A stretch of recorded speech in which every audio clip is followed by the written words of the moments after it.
Turbo. Turbo. All right, so today we're gonna go over a few questions I get asked a lot on the single cab. But before we do that, she needs a bath. She dirty.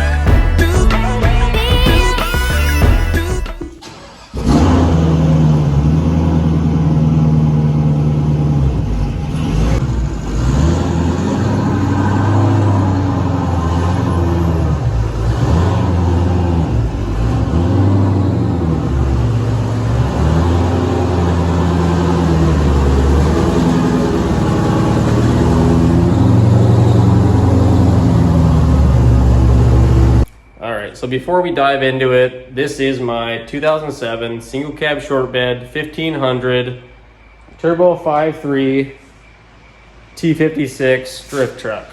Rev limiter.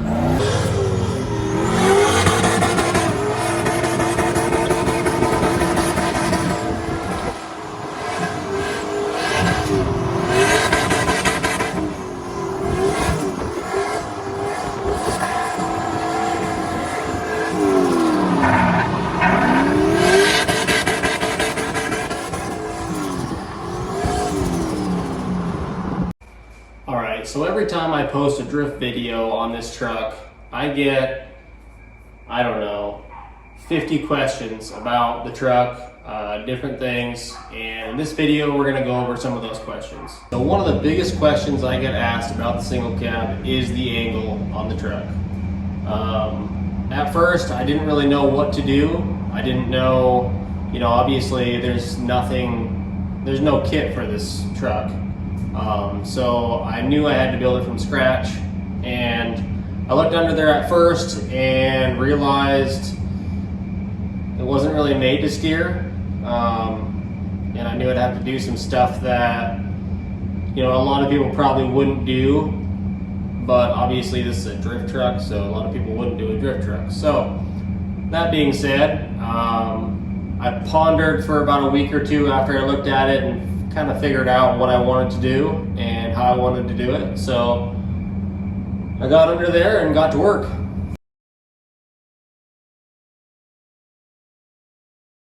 All right, so I was gonna rip that tire out for you guys, but this toolbox, you gotta see this. So we got all 3/8 drive up to 3/4, no 13/16, no 7/8, and then you got a 1-inch. That's a 1/2 inch drive. There's no 13/16, there's no 7/8 in a 1/2 inch drive. That's all I need. Put it on here and go. But no. So anyways,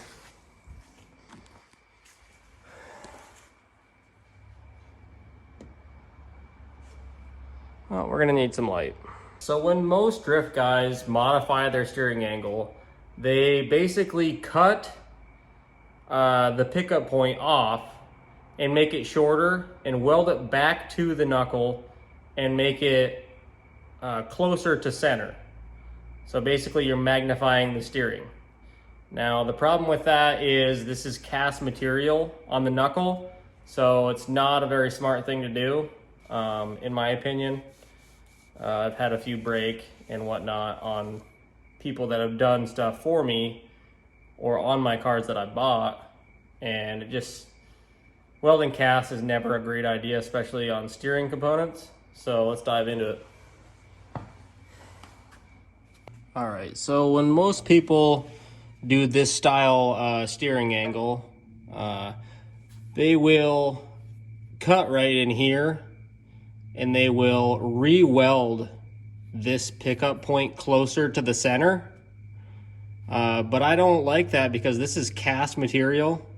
Basically, factory knuckle right here comes out further towards the camera, and there's a hole, factory hole right here. Now, what I did was I cut this guy off and I drilled a new hole closer to the center. So basically, I took this whole knuckle right off, this whole big thing here, and I got it on the workbench, and I figured out what what I wanted to do or what I could do with this truck. I don't know if it was maybe 1.5 inches in from the stock location. So basically, I went ahead and cut this. I drilled the hole through, and it's actually a cone nut on this tie rod end. So when you drill the hole, you actually have to make it a cone style hole, which just involves another drill bit that's actually a cone style drill bit. You can get those and go ahead and drill down about halfway or whatever, and you'll know when you're at the right spot because you basically just do the same thing as the factory hole there. So basically that's all that the steering angle itself is, but there's definitely more to it. After thinking about this a little bit, I realized if you guys don't want to drill that cone style hole, you can always just drill this hole straight through and get the aftermarket tie rod ends that just have the straight bolt. You can bring it through, suck it tight, and you're good to go. The reason I like to keep the factory is because if you break one of these, you can go to any auto parts store. They're gonna have that in stock, ready to go, and get you back on the road. All right, moving on. One of the big things with these trucks is right in here. From the factory, they do not want you to steer this truck. So they give you about, I don't know, 24 degrees, I would guess. I never actually looked it up, but very minimal. And you're going to have to cut right here to clearance against this guy. So you'll see when you max the steering out, it will hit this. And so you'll have to grind basically just enough to be able to go all the way to steering lock and not hit that. Also in the back side as well does need grinding too. It's pretty similar front and back on this. And as you can tell, my factory sway bar, the tire just barely touches on that guy, so I really don't have any more angle to give on this guy unless I did a lot more work. The second biggest question I get is on suspension for this truck. I tow with it, I drift it, I drag it. So a lot of people are curious on the suspension, and again, it's pretty basic. We just have cut springs. I want to do some upgrade on springs and shocks up front, but for now, it is what it is. Also, I would like to do a aftermarket lower control arm as well. It'd be nice to do a tubular one, you know. But this is kind of just a daily driver fun rig, so I don't get too crazy with it. Back suspension is quite a bit more involved.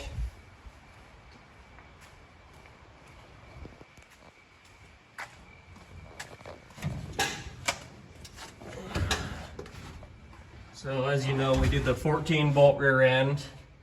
You can see the dual shocks there. I have the factory shock, and then I have the air shocks on the right. The air shocks, you can see the lines that come up here. And right there, you air it up.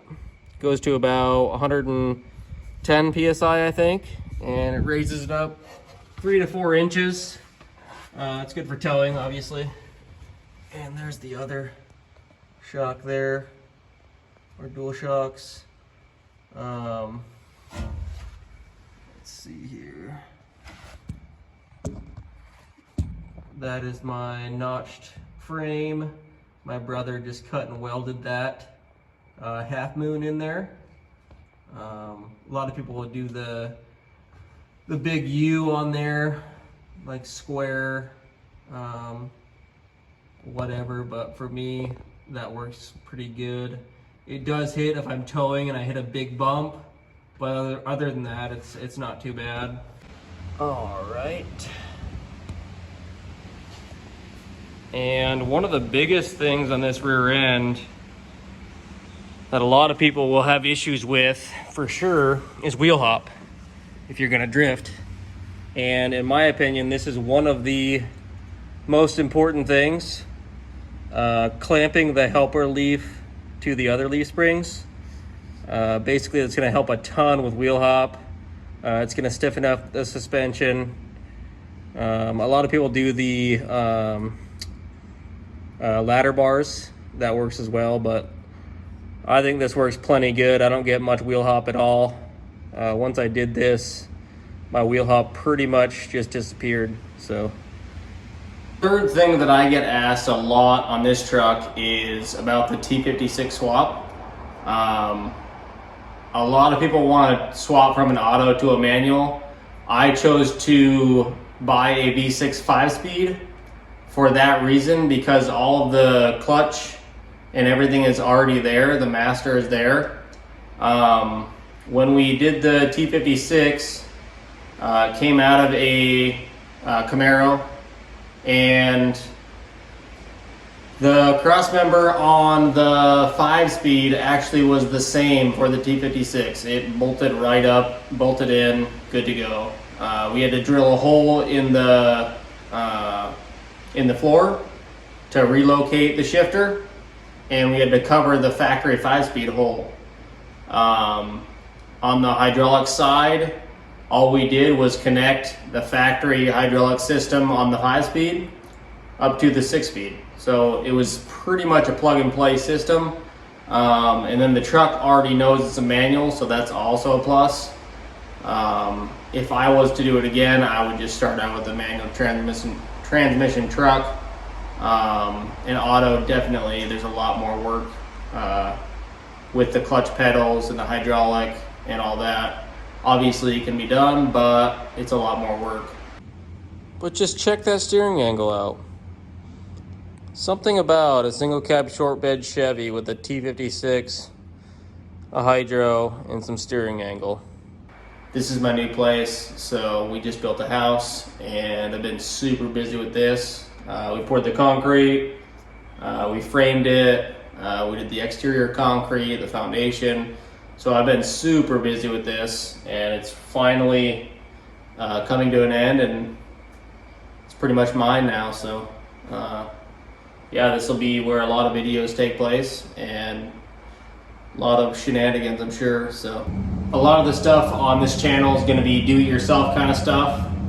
It's not going to be buy a kit and throw it on most of the time. It's going to be do-it-yourself, save some money. It works better this way, or what have you. So with that being said, this truck rips. I haven't had any problems with the steering angle. Haven't really had any issues with suspension wise. There's a little bit of body roll that I would like to get rid of. Maybe do an upgraded spring and shock. Coilovers would be nice, but it's not really something that I want to spend the money on right now. So but yeah, other than that, this thing just rips, and I don't actually get out enough to test it out enough. So my biggest thing is going to be to go drive this thing and go drift it, street drift it. I've got a lot of ideas. I just need to kind of put it together, and obviously I see that you guys love the single cab, so I'm going to do what I can to create content for it and with it, because I just love driving it, and I know you guys like it. So yeah, other than that, we'll see you on the next one.